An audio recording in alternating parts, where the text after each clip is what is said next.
Hello and welcome to Lesson 8, where we are going to have a look at an email which has been written badly, and we are going to redraft it. Okay, so this is the email behind me.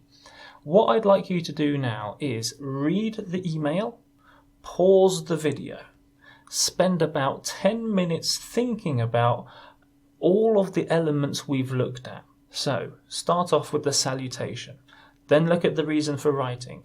If there is any data in the email, how would you present that? What about the closing and the finishing? And then, of course, the most important thing, what about the subject line? The whole thing needs to be redrafted, so think carefully about how you would do that, and once you're ready, unpause the video, and then let's have a look at my suggested answer.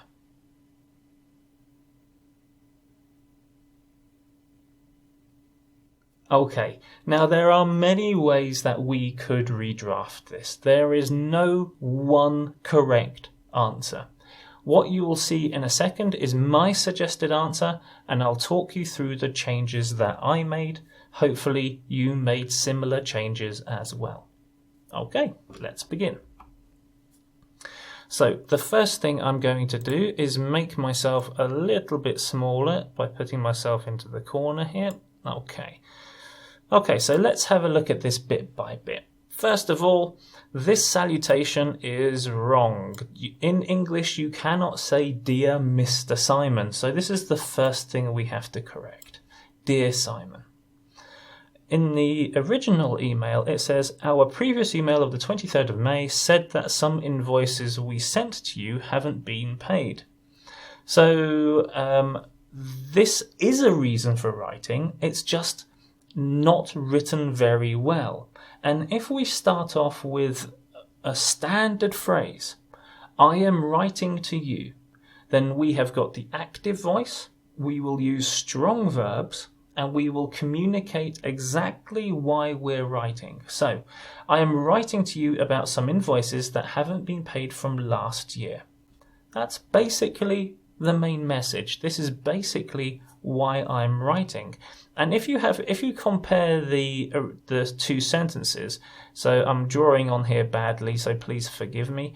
We've got lots of words over here compared to fewer words over here. So the active voice gets to the point a lot faster. Okay, so that's the reason for writing. Now, is there any data? Yes, there is. It says here, the invoices were those for May, June and July 2019 for the purchases you made for printer ink and other office supplies. What have I done here? Well, what I've done is I've presented the information clearly using a bullet point list.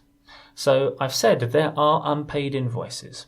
The reader can clearly see that I'm referring to 3 of them, May, June and July from 2019. I've presented the information very clearly. There is no way the reader can make a mistake. But in this example, where everything is in line, it's possible that the reader will not see something and not give me that information. Now, in the original text, it says, for the purchases you made for printer ink and other office supplies. If you remember the video, I said you don't need to communicate unnecessary information. Now this depends on the context, yes, but in most cases, if we're talking about unpaid invoices, this is irrelevant information. The important information is that there are invoices and they haven't been paid. What's in those invoices or what those invoices are for, not really a problem. Just, we need the money, pay us now. So I think this is unnecessary information. Then we've got the end here. It would be wonderful if we could receive the payment. Now in the video I did on this, I said, don't ask for help, don't ask for favours, use indirect question forms to clearly communicate a question. And that's what I've done in my redraft. Could you please pay these invoices as soon as possible? Now, I could improve this. I could say, could you please pay these invoices by May the 31st? Or just or August the 2nd. It depends on the date. I could set a deadline if I need to, or I could leave it as soon as possible. If that's okay, you'll make the final decision. The other thing to notice here is the general structure. This is laid out sentence, list, sentence, very easy to read. Whereas in the original, we've got a huge block of text. And that block of text, even though it's quite small, already says to the reader, I'm difficult to read, this is going to be work for you, etc., etc. So make the presentation attractive for the reader. Let's continue. Here we've got a big mistake. I said that this is generally not accepted, so we should use kind regards. And then lastly, and most importantly, the subject line. Here we've just got invoices. And this does not reflect the content of the email. The content of the email is, you haven't paid us, please send us the money. My subject line says, unpaid invoices for May, June and July 2019. Clear, straight to the point, and full of data. So straight away the reader will read this and know what the email is about.